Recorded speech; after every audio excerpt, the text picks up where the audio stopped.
to come, wishing I had strength to stand.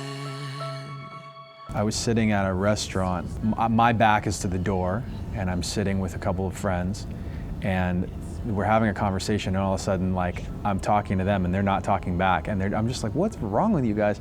They're looking at the door, and they're like staring. And I thought, oh, it's probably some big celebrity, like, who are they looking at? So I kind of, waited for the right time, and I took a peek. Do you know who Fabio is? That guy from the romance novel covers? This guy came in the door, and I am telling you, it is the year 2005 or something. It was like, maybe it was 2003. But he came in looking like something out of 1986. His locks were blowing, and it was almost like they hired somebody to like blow a fan on him. His hair was blowing in the wind, and he had his super tight acid wash jeans on, and his shirt, just like the covers of those romance novels, he had his shirt buttoned, only the bottom button.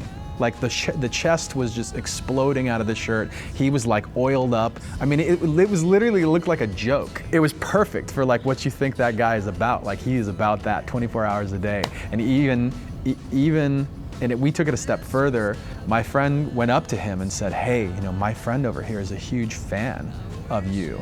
And he was kind of like a little skeptical at first, but then he told him, oh, he knows you're into like motocross, and he's seen, you did this and you did that. He actually knew a couple of like weird little facts about the guy. So the guy was like, oh, okay, yeah, okay, he's a fan, cool. And so we went outside to take a picture together. He had like an 80s like Porsche 911. Like, it was so perfect. We stood in front of the Porsche, took the picture, and he thought I was just some random kid, random fan. But at that point, we had already sold like 10 million records, I think. You're a distinctive looking fellow, but have you ever been mistaken for someone else? Our DJ, Johan. We always get mistaken for one another.